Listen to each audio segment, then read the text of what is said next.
This is a CBS News special report. I'm Jeff Glor at CBS News headquarters in New York. A major earthquake has struck near Anchorage, Alaska. The quake measuring 7.0 has caused extensive road damage. At least one highway buckled in several places.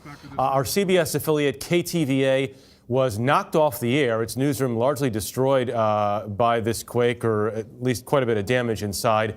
That was followed by others, one measuring 5.8, an aftershock. KTVA staff have continued their reporting now on Facebook Live as we've been watching here, but a number of roadways have buckled, travel very difficult in the area, and obviously we're waiting to find out if all folks are safe right now. All these reports still coming in. Joe Vigil from KTVA, our affiliate there in Anchorage, joins us now. Joe, give us an update. Boy, Jeff, that was a heck of an earthquake. I mean, this thing hit hard, it hit fast, and did a lot of damage. Let me show you. So this is the newsroom. There's things strewn all over the place, trying to get the information out to the people. Phones off the hook. The water pipes broke, so everything's soaked in here. You can see a few people, though, trying to get the information out. This is our assignment desk right back over here, and this is one of our reporter spots where we do live shots. Trashed.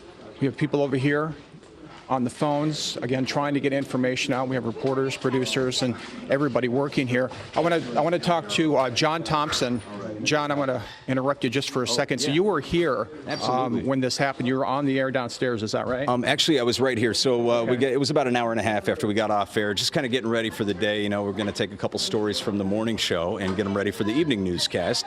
And in fact, the news producer just says, "Hey, John," and he was going to ask me a question, and then all of a sudden, you just hear this thunder, this thunderous boom. And it wasn't even like, you've felt some earthquakes, I'm sure, before, Joe, where it's kind of a slow build. It's almost like a train coming in, and you feel it, and then it kind of goes away. This was just a smack. It was just, it was sudden, it was loud, it was hard. After about 2 seconds, I actually got down right here. This is my desk. This is my desk. So I got right down under here, and as you can see, some good structure right here, because as things were crashing down around me, we got, glass doors right across the way coming down, smashed glass everywhere.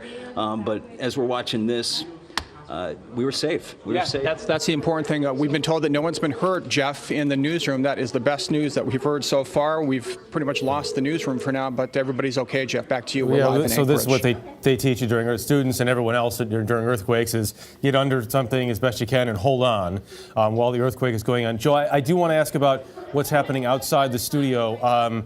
Talk to me about some of the damage that you all have seen on some of the major roadways and what else is happening. That's right, Jeff. So Minnesota, this is one of the main thoroughfares northbound, we're told, has been heavily damaged. We understand that the Seward Highway, there have been rocks that have dropped onto the highway, so that's pretty much shut down at this point, and that's a main thoroughfare to get people onto the Kenai Peninsula. So, people coming and going just aren't going through right now. We understand that one of the hospitals we know for sure is open. Ted Stevens International Airport is open, and we're continuing to look for more information. We understand a church did start on fire. I believe we have some video of that, but that's what we know right now. Of course, we'll be here all day working to see what else happens. But again, in this newsroom, again, take a look. I mean, it hit hard and fast. Everybody escaped, no injuries, Jeff. Yeah, it's scary to see, but great to hear that no one is hurt there inside the studio. All right, Joe, stand by. So this happened at 8:29 a.m. local time in Alaska. We are being told by the U.S. Geological Survey the earthquake was centered 7 miles north of Anchorage. Obviously, a lot of folks there sought shelter under desks. At 8:55, the National Tsunami Warning Center issued a tsunami warning for coastal zones of southern Alaska, specifically parts of Cook Inlet and the Kenai Peninsula. The tsunami warning, as I understand, has now been withdrawn. Somebody please correct me if I'm wrong on that. We should say Alaska does average a lot of earthquakes all the time, but this has been the worst since 2016. That one was over a 7, but that was farther offshore and it was deeper. So the reason why you're seeing so much damage here today is because the earthquake was shallow and it was right near Anchorage. Jamie Yukas, a correspondent based, one of our correspondents based in Los Angeles, has more details now just coming in on this earthquake near Anchorage. Jamie? Well, Jeff, what you're talking about is so true. It's happened just 7 miles north of Anchorage, Alaska. So that's why you're seeing so much damage across the city.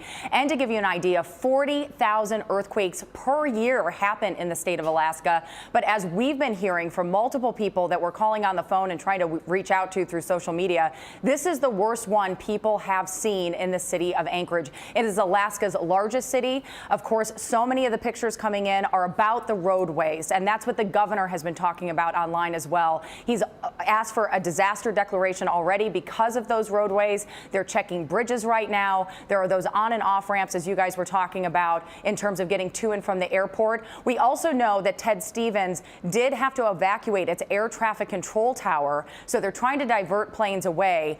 There was a scary moment that was caught on audio when air traffic control actually had to tell a FedEx plane to go around as the earthquake itself was occurring. We've been told there's some minor damage to the airport, but the bigger damage is to those roadways around the airport itself. We have no word right now as to the extent of damage to the runways at the airport. But as we continue to monitor these pictures, Jeff, of course, there's just more and more damage coming in, and we'll keep you up to date. All right, Jamie, thanks very much. Yeah, one of the big concerns in and around Anchorage this afternoon is going to be emergency responders, especially trying to get to places, because there are areas that are now just cut off because roadways have buckled and some roadways have collapsed. Obviously, we're still gathering our reporting on all of this. We will continue to do that all afternoon long.